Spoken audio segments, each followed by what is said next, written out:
Have you tried these? They are bases for a bag or a basket, and as you can see, it has lots of holes in it. And these here ones are plywood, but you can get them in other materials too. And they come in different sizes and shapes. I have these two here, but you can also have square ones and bigger ones and smaller ones. They really are ideal for baskets, so that you just make the sides, or bags like this here.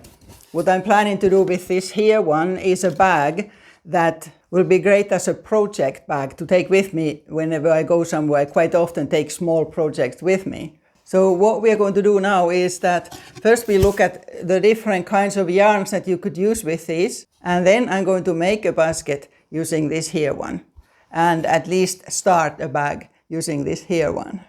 First of all, you will need 2 hooks, because the hook that you are going to use for the actual crocheting is not likely to go comfortably through the holes. So for the starting row, you need a smaller one that easily goes through the hole and then has space for you to pull the thick yarn through it. So I'm using 5mm for that. And then for the actual crocheting, I'm going to use 7mm. You might also want to have 8, but that will depend then on the yarn that you are choosing. So let's look at the yarns now. This is the one that I am actually going to use now, Chunky Mop Cotton Twine. It is quite thick, you can see compared to my fingers here, but not very, very thick. And it is not stretchy. The less stretchy the yarn is, the better, so the basket or the bag will stay in good shape. This actually was a proper kind of a cone, but it's opened up. And here's a black one of the same, also opened up, but I'm not going to use that today. Here's various other ones, but what I don't have is a macrame cord. You could use that, and just various kinds of these twine type of yarns. Here I have veluto yarn or chenille.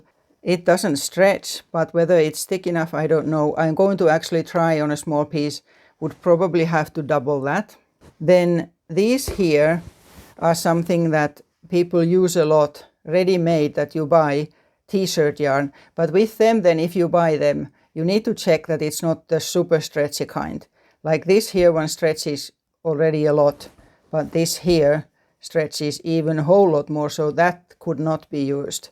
If you are making a smallish basket that's not going to be carried from handles, then this here type is fine.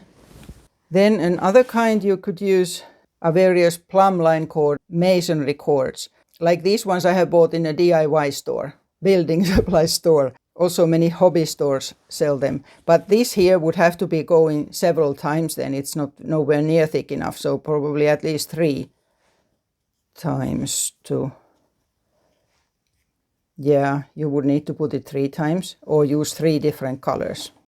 And then another possibility that comes to mind, as you can see, these are just fabrics that have been cut up. I actually cut these sort up from discarded sheets or pillowcases, quilt covers, clothes. But the reason I do is for weaving rugs.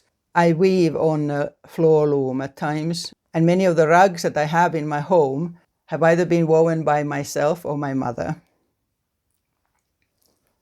For both for rugs or these baskets, it's important that you cut them straight so they don't stretch. This might be maybe a bit too thick for sort of this kind of a width would probably be better. This is maybe a bit too wide.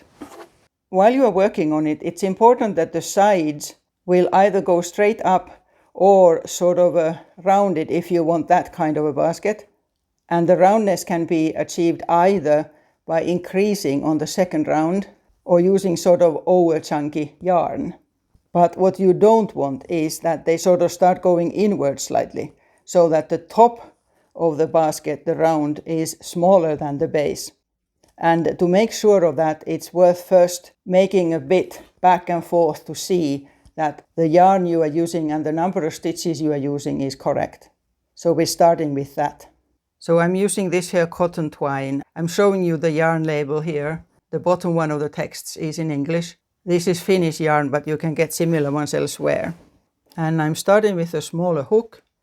And then you start just anywhere. So in here and pull through, leave long enough tail there, and then it will need to go into the stitches. And then chain 1 and then skip into the next one, and we're going to make single crochets along here. It is not very easy, especially in the beginning, to work because this doesn't give at all. It's obviously completely hard. So few stitches, and like I said, we'll need to check that this is the correct kind. So I'll do maybe until about there, and then go back and forth a few times so we see how it behaves.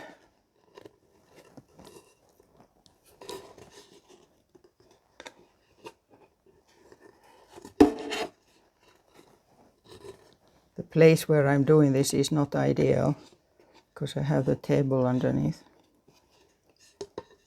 This mop yarn splits quite a bit, so it need to be very careful.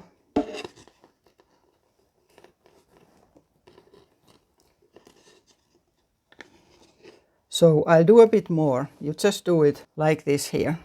I have done a bit of it now, about quarter, and I'll go a few times back and forth now so that I will see that the size of the stitches is correct. I'm going to work with single crochets, but you can of course use other kind of stitches here. And you could, for instance, make a basket in mesh so you can see what's in it. And here now you take the larger hook and chain 1. And this is just for the string that you need this chain here for turning. And normally you won't turn. And then just do ordinary single crochets without decreasing or increasing. Splits.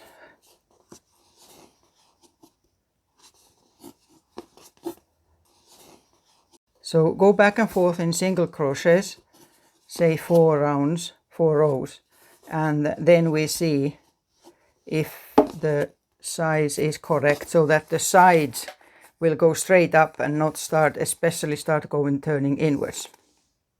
Now I crocheted a bit on it, and this here seems to be the right way, so that when you look from the side it will be going upwards. So what we are worried about is that if it goes so that pulls inwards a lot like that, then your stitches are too small compared to these here holes. So then if that was the case, then you would need to increase stitches on the first round. For instance, increase on every, say, 3rd, 4th, 5th stitch, so that you would get it to go straight. This here funny looking thing now is just one that I tried the different kinds here to see how they worked with this here size of holes. And first of all, I'm showing this here. It's yarn, sort of a glitter yarn. It's an old one. I don't know if it's still even available to buy, but it's quite chunky, very chunky actually. And size-wise it would work here, but I would say it's too floppy, or at least you would need to run a wire inside your stitches a few times. Then next comes this here one that I have cut up from some clothing.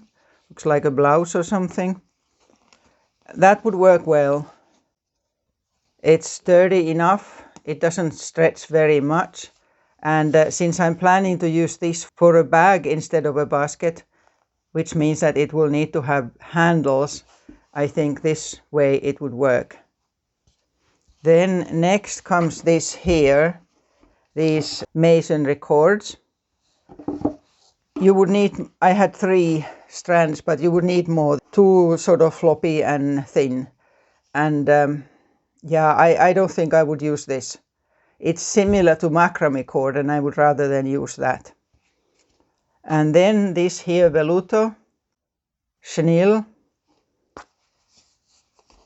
Thickness is right. You know, you wouldn't need to increase or decrease stitches. but it's very soft. So if I use this for a basket, I don't think I would use this for a bag.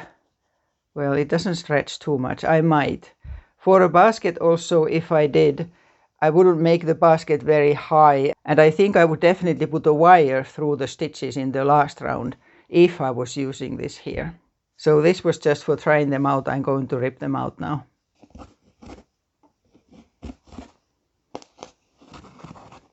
So I'm happy with this, which means that I'm going to frog it down to the start, but not what I started. I'll just continue then from there. So this is where I was, and now I'll do the round. Here I'm rounded, and for this first round I'm going to finish it off with a slip stitch, but after that I will be lazy and just go round, round, round, instead of stopping and starting every round separately. So a slip stitch into the first. It's hard to actually get it because it doesn't bend at all, so it's hard to get it through there. And now my bigger hook, I'm pushing them a bit like that, and then I have worked it, and then that the right side will be on the outside. So I'm starting here now, just one round, so chain one and start in the same stitch.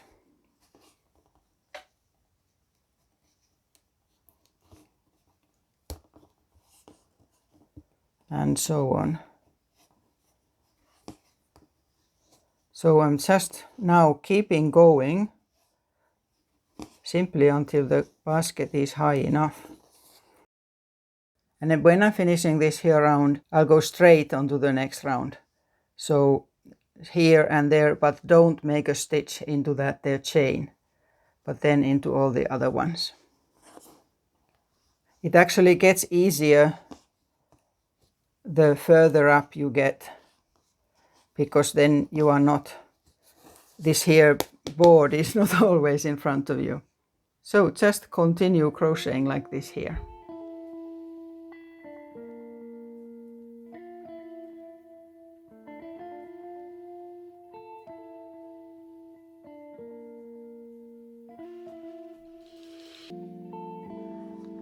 I think it's the right size now for what I'm going to use it for. So it's about the height of my hand, not quite. But you can make one, of course, any height, but depending on how stiff the yarn is that you are using, it may not work if it's very, very high, because it will get wobbly. And here also at this size, if I wanted to, I could take a piece of wire and sort of set it here and crochet over it the last round. I'm not going to do that because this doesn't need it, it's stiff enough. But now we need to finish it off. Obviously it can't stay like that there. So let's do a tidy finish for this. Because I have been crocheting in the spiral and not stopping after each round and starting a new one, it doesn't matter that much where you stop it. Although now you do, when you go around this here, you do see where the start of the round is.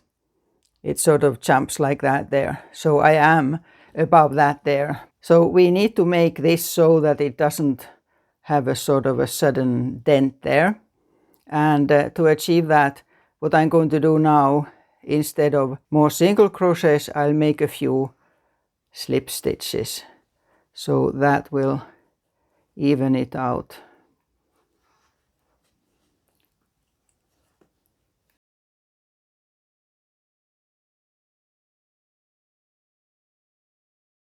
So that way it looks smooth. But I'm not finishing here yet. I want the edge a bit better.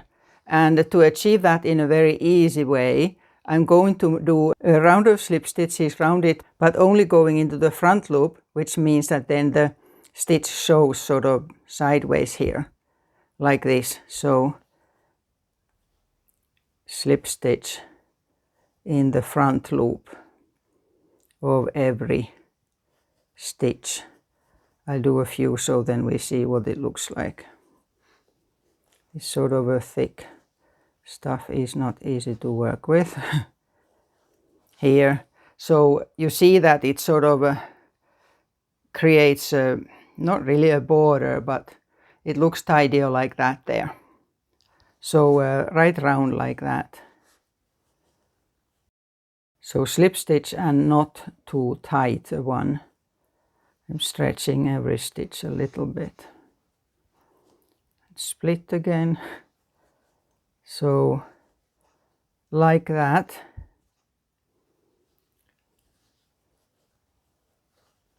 So like this here, around it once.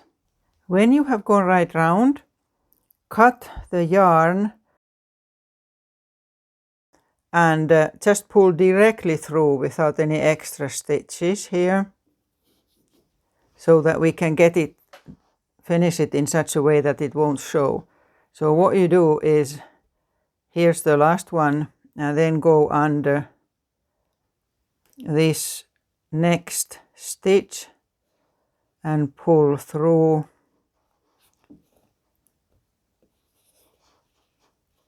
like that, and then go into that that stitch where you were. Oh, hard to get it, and pull it through there.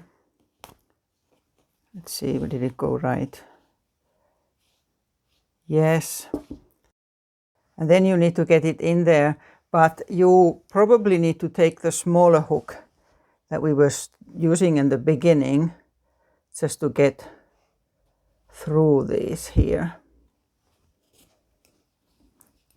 So just find a few loops and put it under them. Oh, especially with this one that splits into so many strands, it can be hard. But like that there, so continue with not very long, you know, it's not going to come out. So here's my basket finished. I know I said in the beginning that I would start making a bag using this here one. But unfortunately what happened is that this kind of a hard chunky yarn is quite hard on your hands. So I had to take breaks all the time to get this even finished. So I will make one, but later, and hope that you will get to try these. It really is a very useful way to make a basket or a bag.